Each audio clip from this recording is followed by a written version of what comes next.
Hello and welcome to a brand new episode of Look Forward. I'm your host, Jay. I'm here with my co-host, Brad. So the resident Mexican on the podcast, Jay, has us recording on American Memorial Day, not respecting the ultimate sacrifice made by the troops.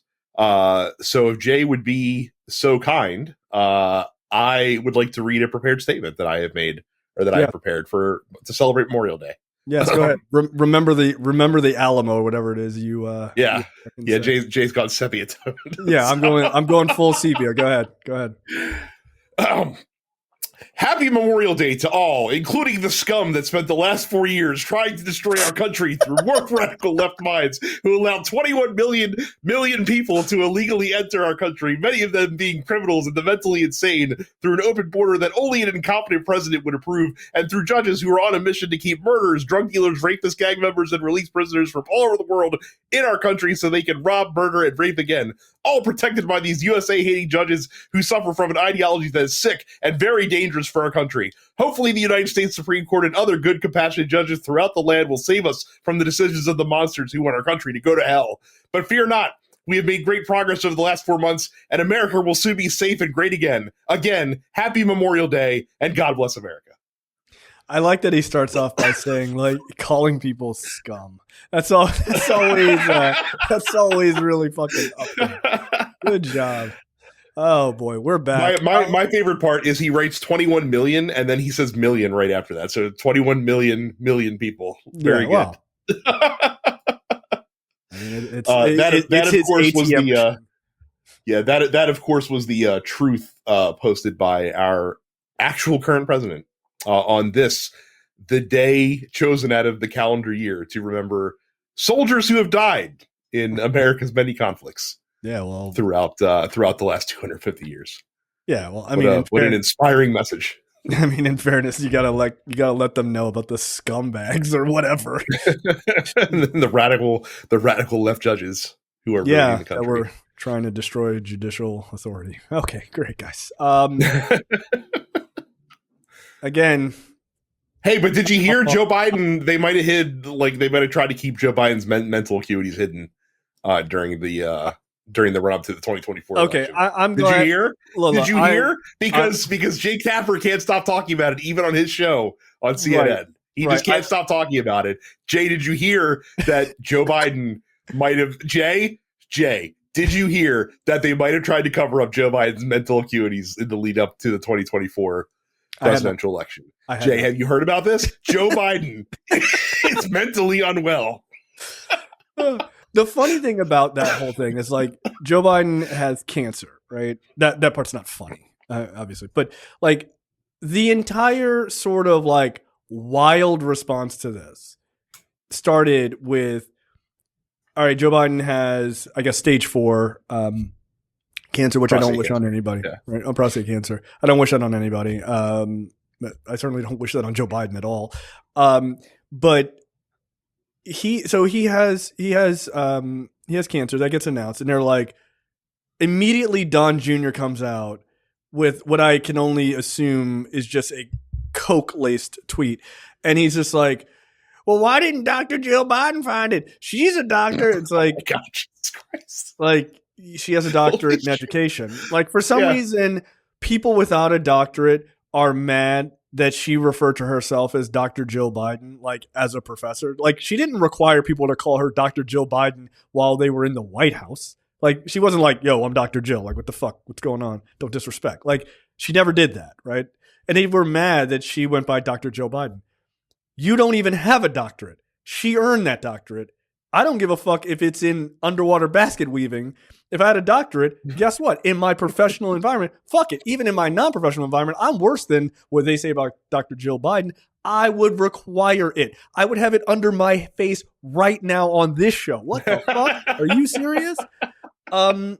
So, like, I don't know if he was, like, so high that he thought that because someone calls themselves a doctor that they mean that they're a medical doctor. No, I choose to believe he's just that much of an idiot that he thinks that everyone who has the title of doctor is a medical doctor. And not only is she a medical doctor, but she also is, like, the primary care physician For for her her husband Joe Biden. Yeah, right. she's not just a doctor. She's also an oncologist, by the way. Like Right. very specific. Oh yeah, that too. Yeah, well, that's very good. Yeah, it's not like very. She has all the specialties, Jay. Like she's Right. specialized in everything, as all doctors are, as Right. you know. That- Right. Have you heard? Dr. Joe Biden. So it comes out, and then this other story about like his top staff, hid his cognitive, situation potentially, right? Because I don't think anyone knows, right? Right. I don't care. Like Yeah. at this point, you know what, Jay? What, Jay? I do care. They've convinced me. I'm not going to support Joe Biden for the 2020 presidential election. That's what I've decided. Between that and the prostate cancer diagnosis, I'm officially out on Biden 28. Right. Like you got me. Like okay. Now maybe we can perhaps focus on the mental acuities of the current president. Yeah. That's currently in the office for at least the next 3 years. Right. Who keeps having to take cognitive tests. He just keeps having to take them for some strange reason. This dude is just doing them all every month. Who is alleging on his recent run through the petrol states that he somehow has made America $5 trillion. And people were like, oh, he must have misspoke. He must have meant billion. No, he definitely means five. Like, oh no, I've made deals to get us $5 trillion from these oil states. Now, for people that aren't aware, the entire U.S. GDP on an annual basis is like $30 trillion. So according to Donald Trump, he has managed to bilk 1/6 of the national GDP from these petrol states just by shaking hands and making deals and swinging deals and shit like that. Now, of course, no specificity has been given as to how $5 trillion is coming into the U.S. Why do you need that? Things. Why are you asking? Fair. Hey, have you heard that Joe Biden's team might have hit his mental acuities? Have you heard? I imagine at a certain point, it's just like the news is just going to comprise of them like covering shit, and then Jake Tapper's face will slide in like a dude from Mortal Kombat. Like, have you heard? Like, oopsie! Like every time they're trying to tell a story. Like, meanwhile, Scott Pelley of 60 Minutes it went viral today because he gave the commencement address at Wake Forest University, and he talked about how like the assault on the free press is happening right now. Like, it's not coming; it's happening as we speak. Of course, 60 Minutes has been a show specifically embattled by orders from on high to maybe stop investigating things that they're investigating, and their executive producer left and all this other stuff. But have you heard that Joe Biden's team might have hidden his mental acuity in the lead up to the 2024 election?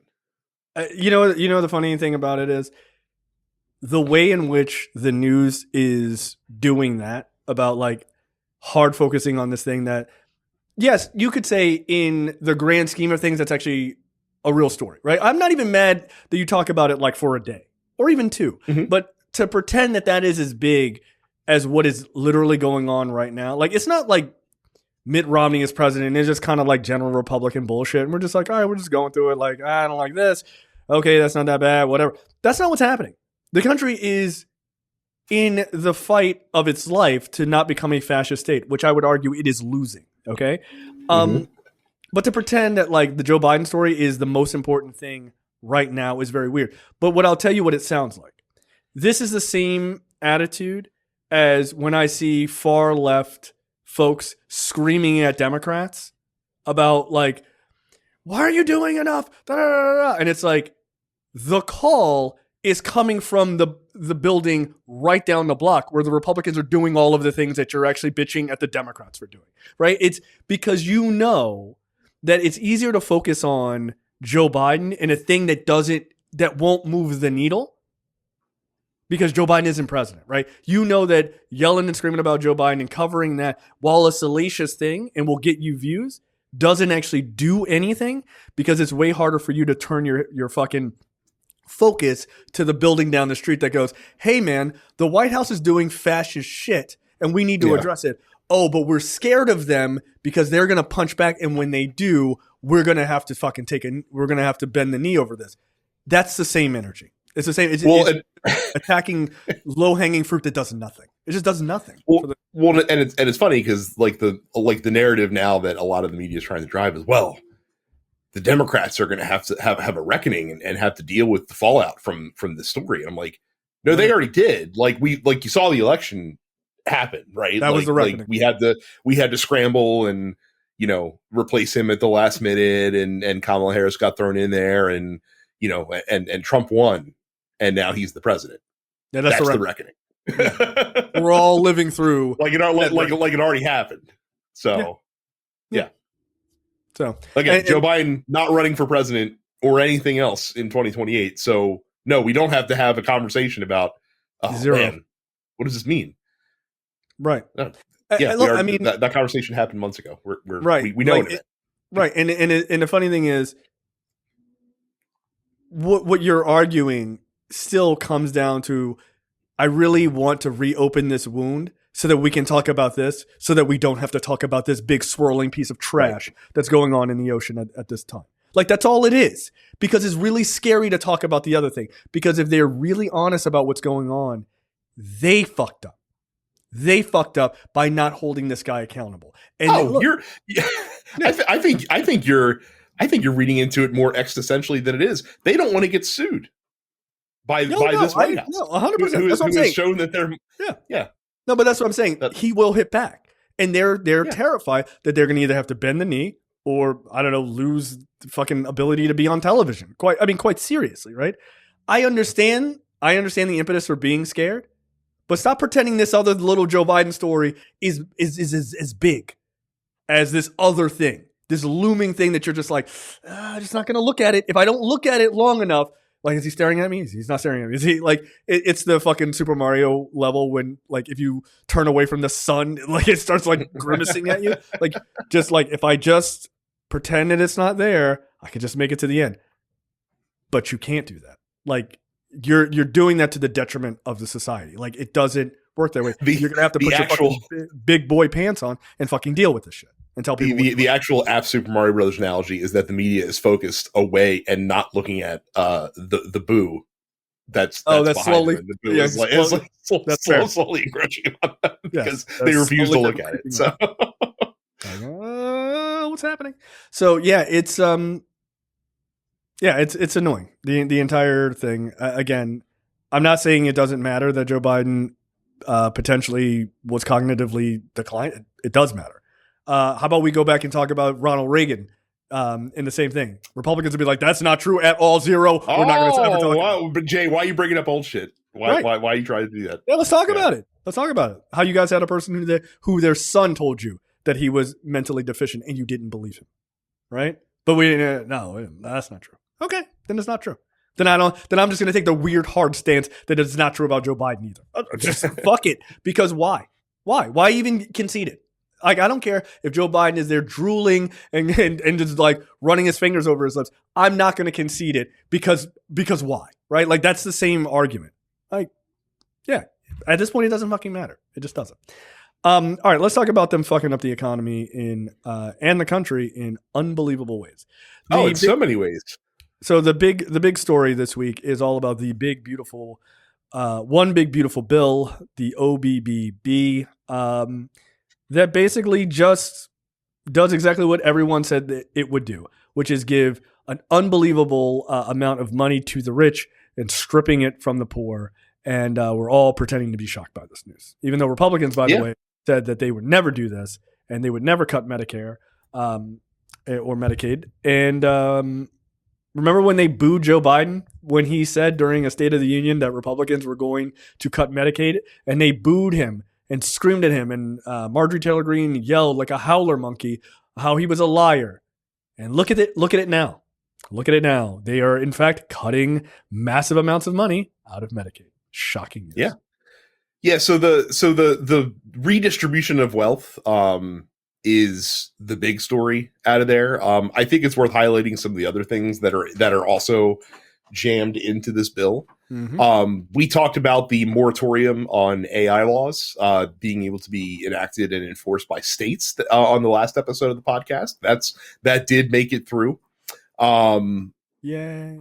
the Inflation Reduction Act is basically getting stripped down to the studs, including cuts to like green energy tax credits. Of course, they're not funding the CFPB, the Consumer Financial Protection Bureau, which they really don't like because it actually helps people. Yeah. Lots of money for the border. Don't worry about that. We want to make sure that we get a shitload of money in for the border. And of course, we are limiting gender affirming care starting in 2027. Basically, if you have healthcare through the Affordable Care Act, you don't get gender affirming care. Did you notice something about this, by the way? That a lot of these things are going to go into effect after the midterms, of course. Yeah, 100%. So that no one, everyone's like, everything is great, everything is totally fine. Leave the Republicans in, and then immediately after the midterms, all hell breaks loose, and you're like, we shouldn't have done that. Mm-hmm. Yeah, like none of this shit is done by happenstance, guys. They are looking for you to not pay attention. That's it. That's it. Because if they were so sound they're not dumb all the time. Right. No, but if they were so sound about their ideas, you'd put them in place now. Let people have an opportunity to see the shit that you want to do. No. Absolutely not. So, well, and to your point, we'll talk about, shifting to talk about the cost of the bill, because of course, the debt hawks that are the Republican Party who don't want to add a single penny to the national debt, which doesn't, as we've talked about in this podcast, doesn't actually matter. But they're always more than willing to spend money on tax cuts for rich people, because this bill. So they're going to tell you that the bill costs $3.8 trillion. But to Jay's point, that's because of all of these like expiration dates, like when they're sunsetting certain programs and stuff like that. So the actual cost is going to be $5.3 trillion over a 10-year period. And they're offsetting that by cutting $1.3 trillion from Medicaid, SNAP, and student loans specifically. Those three portions specifically. Obviously, Medicaid they're going after with forced work requirements for Medicaid, even though literally like 70% of the people that are on Medicaid work. And I feel like the other 30% are like children. So like with some unemployment there. Are they in Arkansas? Well. Are they in Arkansas? Get to work. Well, I mean, that is the irony of all this, is that of course the people that are probably going to get hurt the most by this are the people that live in the states that typically elect Republicans to federal positions. So again, it's putting the boot directly on your own face, because these people can't bother to learn anything about how these things impact them. But they're just like, oh, Democrats bad, trans. I don't like trans, and I do like Jesus, and I don't like abortion. So I got to vote for Republicans, even though they are going to make my life literally worse. Exponentially worse. Well, and the best part of this, again, is that all of this shit is banking on your ignorance, right? It is banking on you hearing about this. Republicans will boost up all the parts that they think are great. Hey, one day you'll be a billionaire, and so you'll benefit from all these things, right? And these people eat this bullshit up. And then they wait to the midterms. You have already, as a voter, you have likely already turned the fuck off, right? And then, like I said, all this shit, if Republicans stay in power, all of this shit goes into power or goes into effect, and they fuck you, and then you go, well, what's happening? And guess what? You got 2 more years to live through all hell, and they hope by then things are still so bad that you turn off again around election time. But more importantly, what you like, it's not just understanding that this shit is happening. It is to understand who is voting for this shit. Because one of the big things that is very easy is Trump is ruining the economy, or Trump is bad, blah, blah, blah. This isn't even Trump, right? Not directly. This is the Republican Party in and of itself, right? This is the House Republicans at this point. We'll see what the Senate does. But which will largely pass it, but maybe like change 4 things out of it. And you're like, well, we'll see. Republican senators have come out and said that, hey, like, we don't like the cuts to Medicaid and SNAP and stuff like that. So like that, and there are actual like debt hawks in the Senate. Like Rand Paul has been bitching and moaning on national TV for a couple weeks now about the bill that's coming out of the House. Like I don't think no matter what they do, if they're adding money to the debt, that Rand Paul is going to vote for it. Maybe they'll let him bitch about it on the Senate floor for 2 hours, and that'll assuage him. Yeah, no. He will vote for it. He will vote for it. Rand Paul, you think so? Yeah, 100%. Rand Paul, look, you can say whatever you want about Ron Paul, and I could go on for hours. Okay, fuck Ron Paul. I just never found the appeal. I really just never did. But you can give Ron Paul this: he was a person of his word, even though it made no fucking sense in reality. If he was like, "Look, I'm a fucking deficit hawk," or like I just don't agree with adding $4 trillion to the deficit. I don't give a fuck what's in the bill, even if it's all this draconian shit that I would absolutely agree with if I could get it done for free. He wouldn't vote for it. Rand Paul likes to play that game and say, "Oh, I'm just like my fucking dad." Rand Paul goes along with all of that shit on the rarest of occasions. He goes, "Okay, guys, now hold on a second." He typically does not like to be the vote that'll keep it from passing. Bingo. Like he's happy to have the Bernie Sanders no vote on something. But, right. but allow me to vote no when I know it's going to fail. Right. So to make it look good. But the point is that it doesn't seem like the Senate's going to rubber stamp this version of the bill. Now, no, they only have to convince. I think it's just going to be small tweaks, to be honest. I don't think. Yeah, you're probably correct. So, and the stuff that I don't think is going to survive the Senate, or the stuff that I do think would still survive in the Senate version, is going to be a lot of the Inflation Reduction Act, like the green energy investments that the Inflation Reduction Act made. That shit is going to get fucking stripped out, basically. Which you're going to see, tons of jobs that were going to be created lost, tons of money that would have made its way into the economy lost.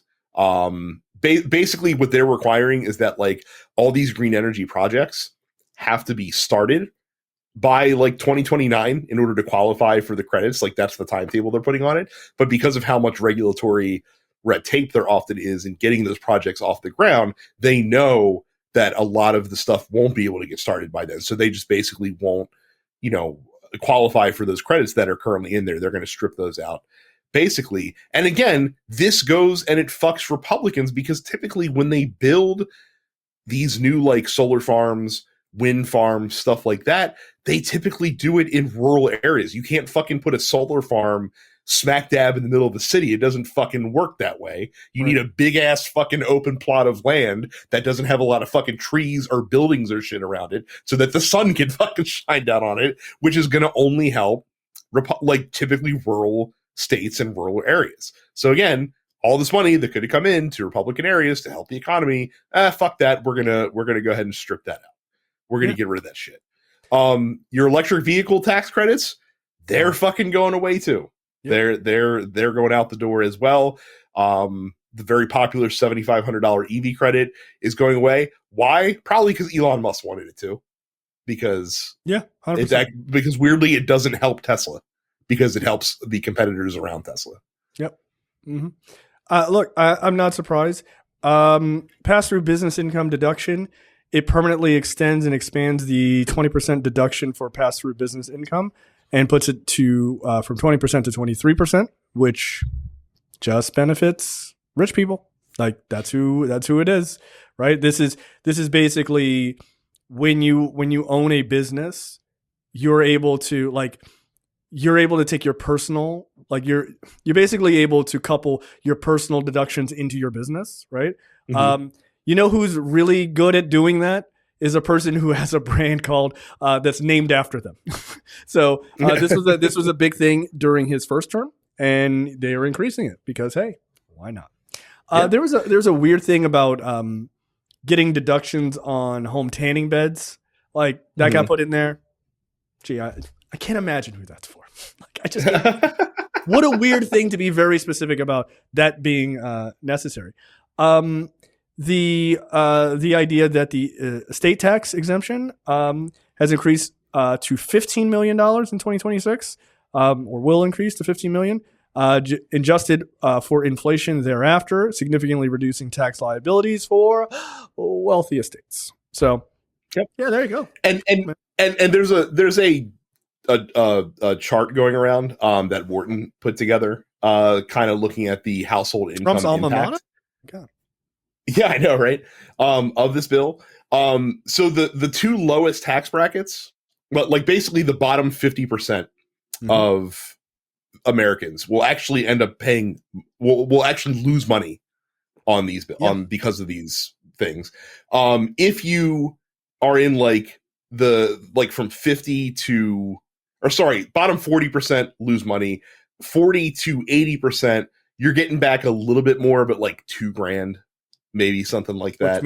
If you're in that 80 to 99% range, you're getting back at most like 20, like your in household income will go $20,000, pretty good. But at that point, like, do you need the money if you're in that high of a bracket? Probably not.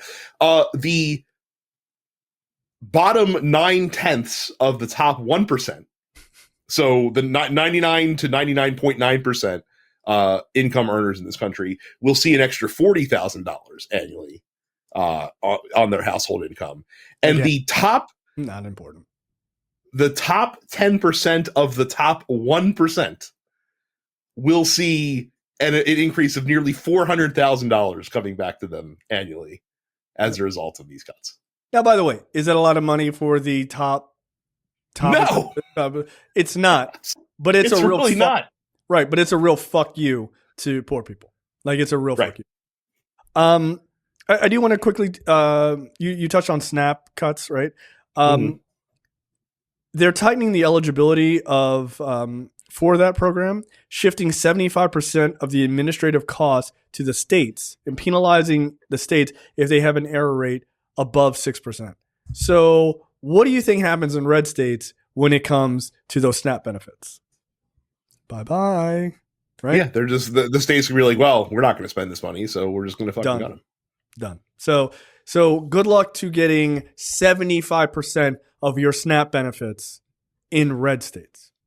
Again, who are you trying to hurt here?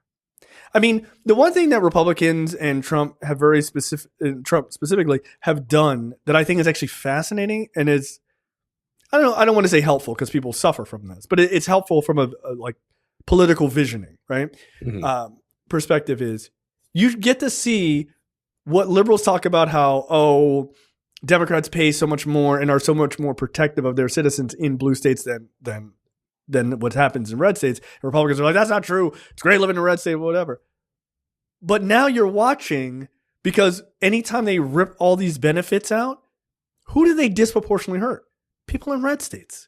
These are the people who need the help the most. And your state representatives and your governors and things aren't even willing to help you locally. The federal government was fucking, fitting the bill to make sure you were taken care of. But now the federal government is in the hands of people who don't give a shit about anybody. And your state government doesn't give a shit about you locally. And you're lost. Look, they're shifting 75% over to blue states, administrative costs over to blue states. You know what's going to happen? They'll eat it and keep going, right? They're not going to be fucking happy about it, but they're going to do it. Maybe they have to reduce benefits a little bit, but I can guarantee you they're not going to they're not going to just drop it completely like the red states will. The red states will drop it completely. There will be no benefits for SNAP or very low. And that's the irony is that if you are in a blue state, because of this, like federally, like will be helpful, yes, but then you're probably going to get hit on the backside with state taxes because of the extra burden that's being placed on states. So that gain becomes a net neutral or a loss, even depending on what's going on. And oh, by the way, have you heard like tariffs are still, even though calmed down, still higher than they ever have been prior to like 1930. So, oh, by the way, I don't know if you heard, they are pausing the tariffs, the 50%. Oh, we'll get to that. Europe. Okay. Yeah, it's later on. It's later on. Have you heard? Yeah. Have you heard? Hey, Jay, have you heard? Joe Biden might not have been all there. Yeah, he might not have been. Right. It's hard to know. That's the important thing to talk about here. Yeah, absolutely. The one big beautiful Biden is is is up for Well, Showtime. there's your episode title. Yeah, cool. So I need to jot that down. Yeah, you mentioned earlier border security funding. They are giving $70 billion to border security, including $46.5 billion to border barriers and funding to increase capacity for deportation. Is Christy Nome's new jet incorporated into that cost as well that she wants? I don't know if it's in the cost, but I have to imagine the $70 billion does include hiring stalkers for the upcoming Christy Nome, who wants to be an immigrant. That American citizen. Yeah. The American Citizen Deportation Jail.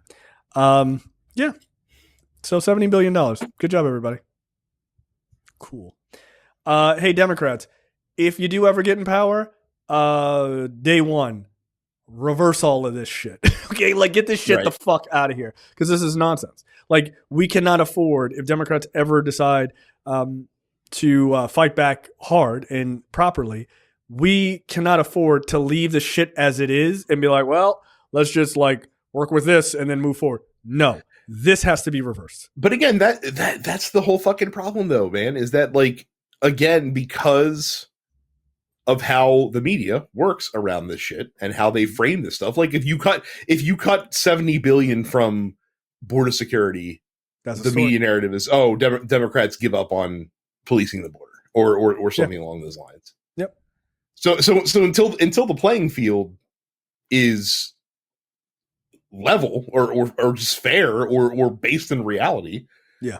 I mean, that's one of the reasons why the tariffs, like when Biden got in there in 2021, why those first term Trump tariffs on China didn't go anywhere. It's because if you remove them, all of a sudden it's like, oh, Biden, throwing Americans at the wolves of the Red Scourge in China. Like that would have been the fucking narrative around it. So they didn't do it because they knew that that's how it would be portrayed. Because again, the media refuses to call things what they are.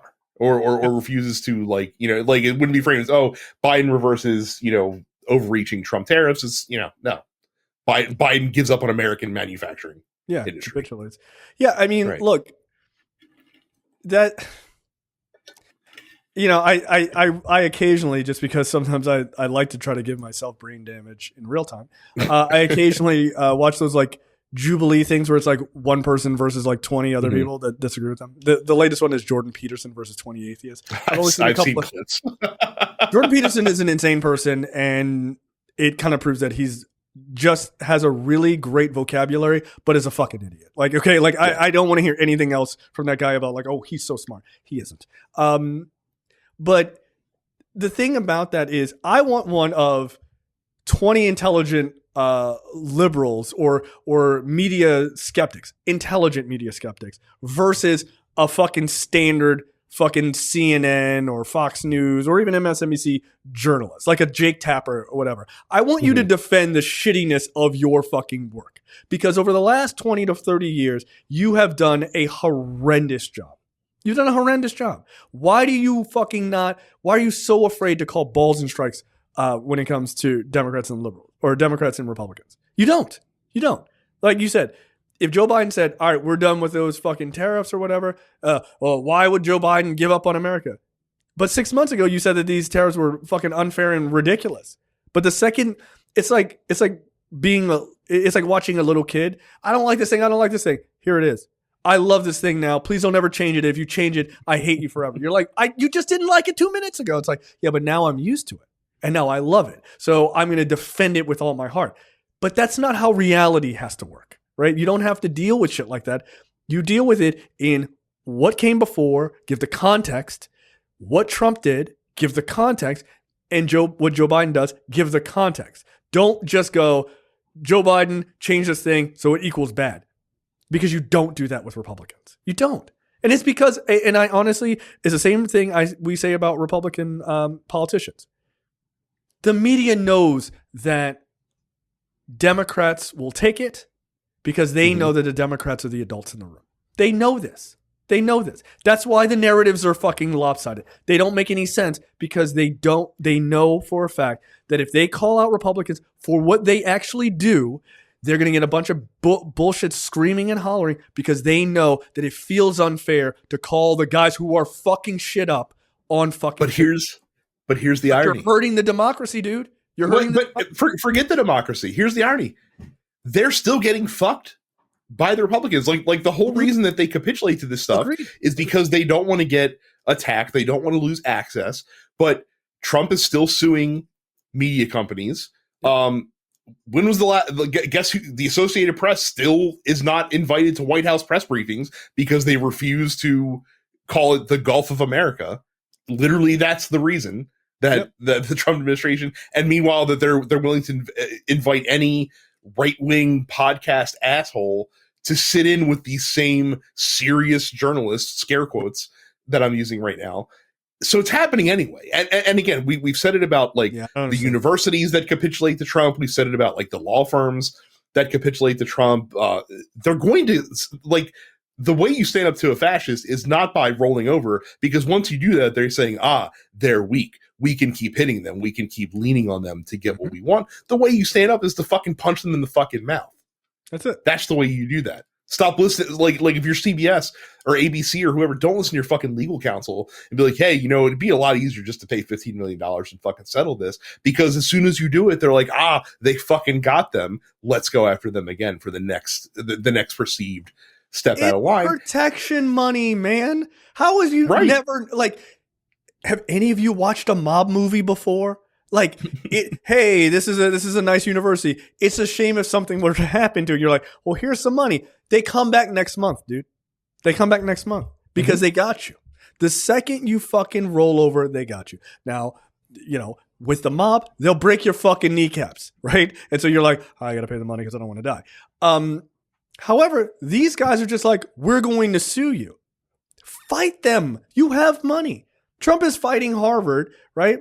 Telling them that they can't have any students from foreign countries. Mm-hmm. On what planet is that American, dude? On what planet is that fucking legal? And just Harvard, by the way. It's not like he's going to every other university and being Harvard. Just Harvard. Right. So it's like they're not allowed to have foreign students. It's considered the top school in the country, right? I get it. Ivy League, you guys all fight it out. Whatever. You're all overpriced bullshit anyway. But it's considered number one, number two, depending on if you jerk off at Yale or not. But you're telling them that they're not allowed to have certain students. Arguably, some of the smartest people in the world come to work there, or to go to school there. And he's like, well, they're not going to. They're not even saying we're not going to give federal dollars, which they are already are saying they're not going to do. But they're also saying that we will not approve visas for students. For foreign students who go there. What the fuck, man? Why? Because your dumb fucking son didn't get into that school? Why? Because Obama's kid got in? That's literally all it is. Why? Because they obnoxiously corrected that statement that your dumb education secretary sent? Yeah, they should have. Fuck her, right? But you're just going after them. But that somehow needs to be called as that's a crazy story. But have you heard about Joe Biden? What are we doing right now? That's a crazy story, but it's not just a crazy story because it's crazy. It's a crazy story because it's dystopian in its fucking fascist behavior. That's why it's a crazy story. It feels like they miss the reason why people are mad about it. It's just so weird. Well, they're really picking on Harvard. That's a crazy story. All right, next up. No, motherfucker, that's a canary in a coal mine situation. Right. If he can do that to them, what can he do to other schools? If he gets Harvard to bend the knee, and thankfully they have not. Look what he did to Columbia. Yeah, but they saw what happened to Columbia. They're smart enough to be we're not going to roll over and die like Columbia did. Right, and guess what? Not everyone is that smart. Right, not everyone is that smart. And look, unfortunately, somebody's got to go down first, right? So everyone goes, ooh. Well, but fuck. ABC paid him off for the Stephanopoulos thing, $15 million. They're like, yeah, we don't want this heat. We don't want this fucking smoke. They're looking to go after ABC again, like for some weird lesson you learn that happened. Right. What lessons you learn? And the funny thing is, ABC won't go. I can tell you, I can guarantee you, this is how it goes. ABC will be like, all right, we're not going to pay as much, right? They're not going to just fight They're going to say, all right, we're not going to pay as much. And they're going to try to negotiate it down a little bit for whatever the original cost is. And they're going to try to negotiate it down. Learn your lesson the first time, dummy. Learn your lesson the second time, dummy. Right. It's the old adage. Yeah. Fool me once. Yeah. Yeah. It's like, how do you not pick up on this? How do you not? It's like, I just don't understand. How do you not pick up on this? These are mob rules. Because you're listening to the wrong people. You're listening to lawyers. You're listening to the fucking suits. You're listening to the lawyers, the executives who are just like, just make this go away. We don't want to fucking hear about it. We don't want this to be a story. We don't want to have to deal with this. But that's not how this shit fucking works, man. Again, the smartest theory you've ever had in your entire life that I continue to profess is that too many people in this world have never been punched in the face. And they really ought to be punched in the face more to realize that shit is, what it's like to punch somebody else in the face. Right. Like you need to understand where the lines are in life. You do. Like otherwise you get people like Donald Trump who are habitual line steppers. That's how I know that guy's never gotten blasted in the face straight up. Like where he was like, he said some wild shit as a kid and somebody was like, what the fuck? And just punched him in the mouth. There's no way because he would have learned in life to go, if I say this, like you just learn, like you can't just say and do whatever the fuck you want in society. Doesn't mean you're going to get punched in the face as an adult. You probably should, but like, it doesn't mean that, but there are consequences to things that you say. It is a hard lesson that people should learn. And the less people get punched in the face, the worse society gets. So what you're saying is we have a third stop on our time travel to-do list. Kill Hitler, kill Reagan, punch Donald Trump in the face as a youth. No, I don't think that I don't think that's accurate. It's kill Hitler, kill Reagan, punch Donald Trump in the face. Sports almanac. You get to do a couple things. Swing back, punch Donald Trump in the face. Do a couple more things. Buy Apple stock in 1983. 100%. 100%. Figure out how you make friends with Bill Gates. Like, dude, just put me on the team, man. Look, have you seen it? Have you heard about a mouse? Yeah, I stole it from Xerox too. Let's figure it out, right? But yeah, I truly believe that. Like that idea of not being a habitual line stepper is a really important lesson you need to learn as a kid through the hands of another kid. Like you just do. And look, this is not just dudes, by the way. I think women should also get blasted in the face by other girls. Like when you're young, you just say some wild shit and another girl's like, what the fuck? And they just punch you in the face. And you're like, oh shit, I didn't know I shouldn't do that. Boom. Now you know. Everybody, then you can have a nice egalitarian society and nobody says any wild shit. That's it. There you go. Don't hit the other gender. That's not cool. I'm not advocating for that. I'm specifically saying gender on gender punching each other in the face. That's all I'm saying. It's an intra-gender thing. Yeah. Okay. So let's talk about let's jump into news you need. Senate nukes filibuster to strip states' rights to regulate emissions. Yeah. So quite famously, car companies in this so states have the right to set their own environmental standards, essentially, in this country. That's called federalism. Get rid of it.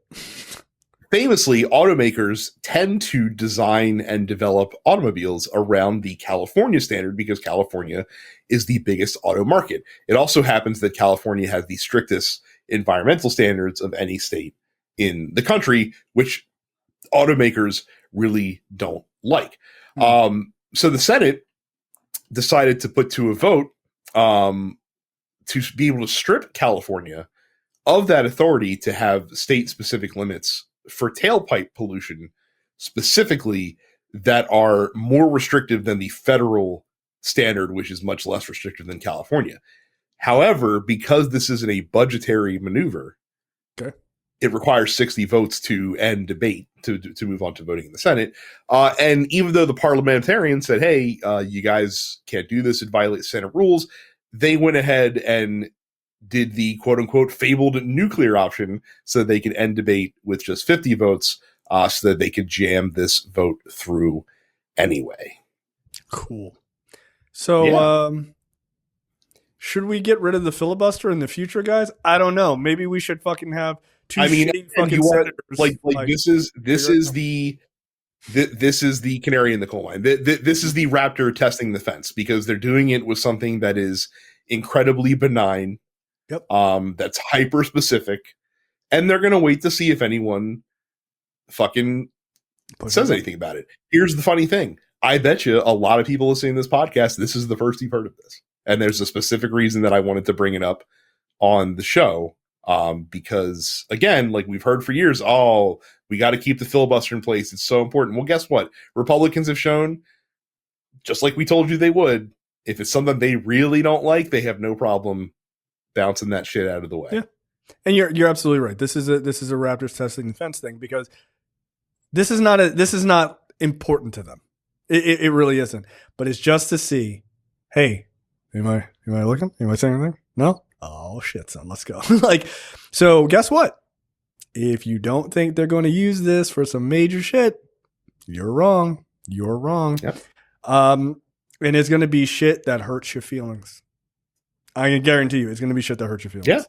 This is going to be on some like, well, do we really need to make sure that these people are protected exactly? Do we really need to make sure that, like, are these people really citizens? Yeah. Is it wrong? And again, they won't do it as a wide swath. They will, like Venezuelans. We can get Venezuelans out here. They're fucking dangerous. Their country wants to take them back and put them in the fucking mega prison. Yeah. Who cares? Who gives a fuck? So yeah. Again, they are banking on you not paying attention. They are banking on you not caring, and you cannot afford to make them correct here. You can't. But also remember this, because you know what? For all that some people in the Senate are wringing their hands about this, I agree with them. The filibuster is overused. It's a silly thing, and let parties govern the way they want to govern, and allow the people to see the full breadth of what they voted for. Absolutely. Yeah. Trust me when I tell you, the things that Democrats want to pass will be widely met with happiness from people, and the things that Republicans want to pass will really piss people off. Yep. So yeah, get rid of the filibuster. I'm cool with it. Yeah, and this is the thing. Oh, well, it will hurt people. I'm sorry, people not being hurt now? Like, what the fuck? Like, what ends up happening is when you have the filibuster and you're using it in this, like, oh, I'm just going to, like, stop debate, or I'm going to stop this thing from happening. You're right. It is, you are not allowing people to see what they truly voted for, or apathetically did not vote for and stayed home. When those things start to hit and you go, what the fuck? I'm not cool with this. Good. Now you can see how bad this thing is. But Democrats, when they get in power and you get 55 fucking votes in the Senate and you still can't get shit done, if you're like, they never get anything done, they don't understand what the filibuster is. They don't know. They have no idea what it is, right? So Democrats get stopped. Republicans get stopped. Let them do what they're going to do. And then you can understand, if people like your shit, they keep voting you in. If they fucking hate the shit that you do, they vote your ass out. It's as simple as that. Why you need to hide behind it? Why? We're going to stop these people from voting. Because it keeps them from doing bold things, which is really what they like to do at the end of the day anyway. Yeah. So yeah, we used to be a country that actually did shit. Not that long ago too. It wasn't that long ago. And now we're just fucking shit up. Like that's really our MO now. We're just, how do we fuck it up? Is this the thing that's working? Yeah. How do we fuck it up? All right, cool. Send in America. Like, we got it. Really unfortunate. Donald Trump delays imposing 50% tariffs on EU until July 9th. Tariffs are on. Tariffs are off. Tariffs are on. Yeah, literally, last week comes out, threatens like, hey, we're going to throw down 50% tariffs on everything from the EU. Literally today, and it's going to happen in early June. Literally today, we're going to kick that down the road about 5 weeks. Good job, dude. So are tariffs designed to bring jobs back to America or nah? Because it seems like it's just a negotiating tactic. It sounds like it's really just a tactic to get people that he doesn't like to answer his phone calls. Honestly. Yeah, I think that's a big part of it, by the way. Like, I think there's like a level of like ego to it. He's like, Like he calls Macron, and Macron's like, I'm not picking up. Fuck that guy. It's like 50% tariff. He's like, all right, fuck. What do you want, man? Why are you calling? Hey, I just want to see like, do French girls shave their armpits? Like, yes. And he just hangs up. Like he's got the fucking intelligence of a 4-year-old. Yeah, I think that's really it. I think that's and it's funny because really like, and it's a shame that again, like the people on the other side of the phone have to be the adults in the room because I'm sure that they would like to be like, hey, what we really said was like, hey, do you really want to fuck with us? Do you really want us to reciprocate this shit the other way? Hey, here's a list of the things that we buy from you. You really want to fucking play this game? How did it go with China? Didn't go too great. No. What did you think? The fucking EU doesn't buy anything from America? Okay. You think you don't buy anything from Europe? Okay. Like you do though. You do. But it's very, very silly. The tariff thing is a waste, guys. Like this is a waste. All it is doing is fucking up your money. That is all it is doing. Mm-hmm. Is fucking up your money and creating massive uncertainty. But it is not helping anything. It is not bringing any jobs back. It's not doing anything. Like, interestingly enough, I've seen a number of reports this past week about Apple and Apple's work in China. Are you aware of?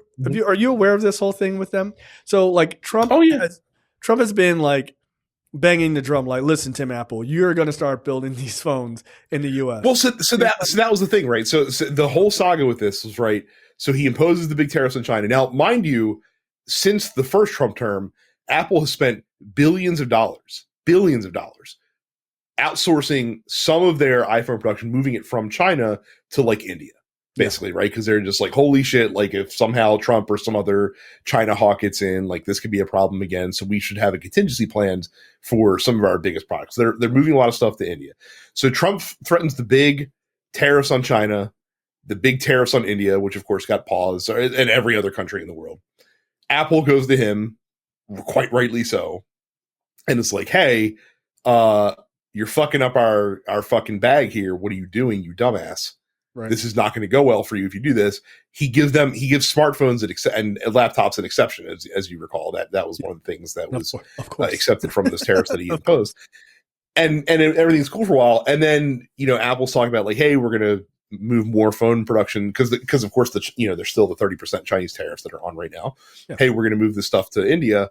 And now Trump is like, hey, like I'm going to put a 50% smartphone tariff on iPhones no matter where they come from if it's not America. And hey, that wouldn't be very fair to Apple, so we're going to do a 50% tariff on all smartphones that aren't made in the US.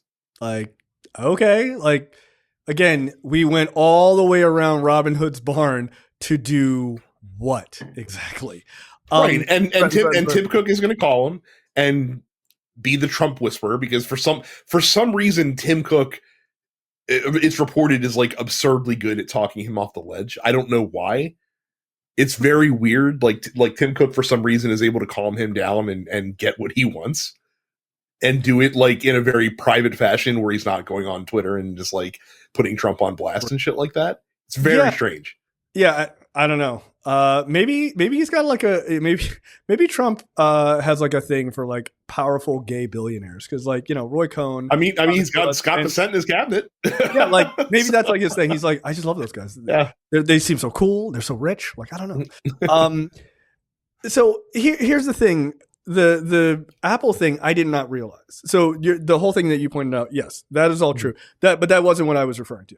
So Apple's investment in China is, to put it mildly, unbelievable, right? Mm-hmm. Yes, they are moving things to India because they want to spread out, right? Like they're playing it fucking smart, but they're doing the same. Seemingly, they're doing the same thing in India potentially as what they did in China.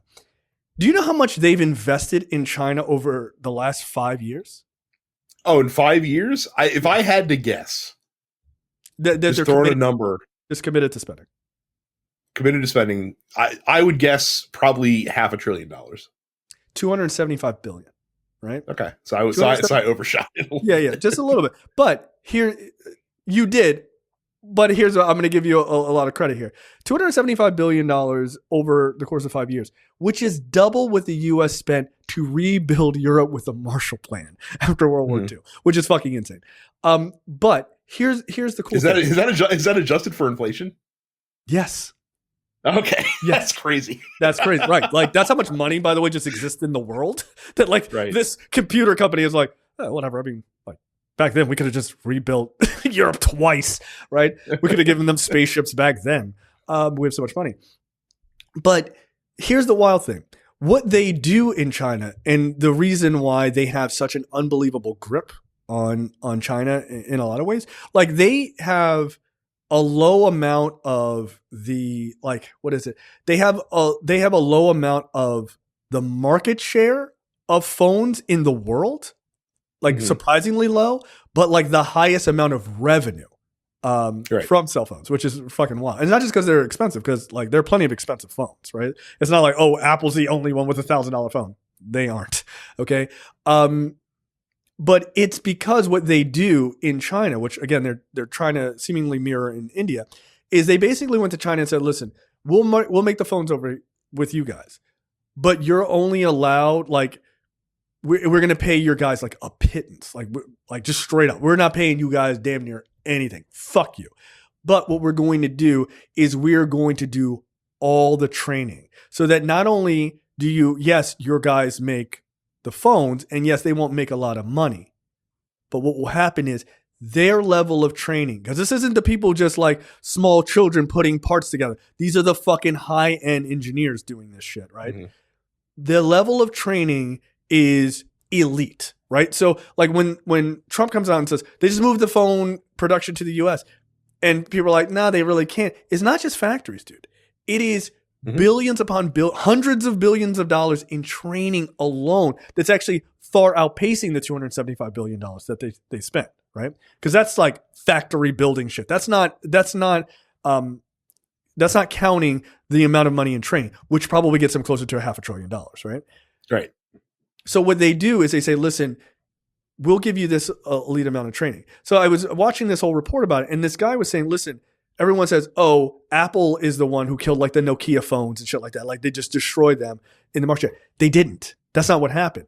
When they came into China and trained these guys for a pittance, right? These terrible, shitty salaries, but they trained them to be fucking these elite engineers. When they did that, those guys left Apple. So a bunch of them left Apple, and they started building iPhone like copies and shit. And those copies were so fucking good, not good enough to compete with Apple, but they were so good that those copies destroyed all of the other phone companies inside China and in the East, right? Like, and actually around the world, right? So it's not that Nokia got destroyed by Apple. They got destroyed by Apple clones because Apple had been spending so much money and time training these elite fucking engineers. And that's what they're doing, and that's what they're going to end up doing in India. So they end up dominating by not spending shit tons of money. Well, I mean, they do spend a lot of money, but that's not what their goal is. Their goal is to make the best engineers, that they make so many people who can do the high level shit that they want to do in their phones. America can't copy that fast. You can't copy that shit in 3 years. It's impossible. You can't copy it at all, because you'd have to fucking pay people in America. Like you can't get away with paying them a quarter of what they're worth, for the skills that they have, essentially. Exactly.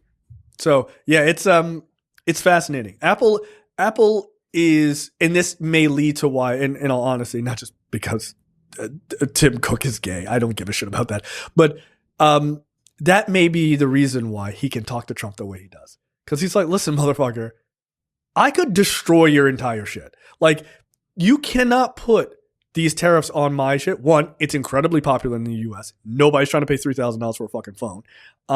Two, my hooks are so deep into these countries, you have no fucking idea. Like, well, and that's the thing about Tim Cook that people don't realize is that it's a terrible idea. Right. When Steve Jobs passed away and Tim Cook took over Apple, a lot of people were surprised because they hadn't really fucking heard of him. You know why? Because Tim Cook, his whole fucking deal at Apple was logistics. Like, he was the fucking logistics guy. Like, he was the guy that fucking moved them into China and got their production to scale that was unheard of at that point. And like you to that point, it's still kicking. And again, like Apple's not alone in that respect. Like again, the reason why, and we talked about this in previous episodes, the reason why you can't just build up American manufacturing is because China is leagues ahead of us in terms of just efficiency and technology and stuff like that for manufacturing specifically. They have the shit on lock. It would take decades for the US to get to where China is. And it would frankly take a good relationship with China, because who the fuck, like, you think we're just going to learn this stuff on our own? No, you have people come fucking show you. Right. And you've now made the country toxic against the idea of bringing in people from other countries. Right. Again, I'm going to need, and that's not just a Republican fault too, by the way. There are plenty of Democrats who 100% espouse like a lot of anti-China bullshit and stuff like that. So. 100%. Right. But it does bring up a thing that drives me crazy. I need the media to do many things better, a myriad of things. But I need people to start asking a really serious question. Even if you get shot down, go down swinging. All these cuts and all this destructive shit you're doing, what is it actually helping? What is alienating young, brilliant kids from around the world coming to Harvard? What is that helping? Yeah. You by the way, you know who's opening up their arms in the wake? I saw that. All the stuff. Yeah. China's like, hey, we got schools over here too. You want to learn how to be fucking engineers and shit like that? We got you. Yeah. Like, it's fine. Like, we got Timu Harvard. Don't worry about it. It's 30% of the cost. It's fine. Fine. So it's like, who is this benefiting? It doesn't feel like it benefits anyone. Like, and that is the big. Well, it's one of the things that kills me about just the bereftness of Republican thought process is that, like, they're so hyper focused on hard power. Like, we want the biggest military, we want the Golden Dome missile defense system, we need to spend $1 trillion on military, we need to have planes that are literally invisible to the naked eye, we need to have like the buffest, like serious looking troops. We're in a soft power world, man. Like Western civilization is not currently being fought with hard power. And China not currently China understands, hey, soft power is how you're truly going to entrench yourself in the world, because everywhere, like in this Trump administration, in these 4 months that he's been in office, every single area and avenue where America has backed out, China has flown right in to kind of pick up the pieces and to fill in the gaps and to basically pick those places up where they used to rely on the US. And China's like, hey, they bailed on you. We got you. Don't worry about it. Okay, that's the end of the free portion for this week's episode of Look Forward. Make sure you go to lookforwardshow.com/premium. Sign up for premium content. It's only $5 a month or $50 for the full year.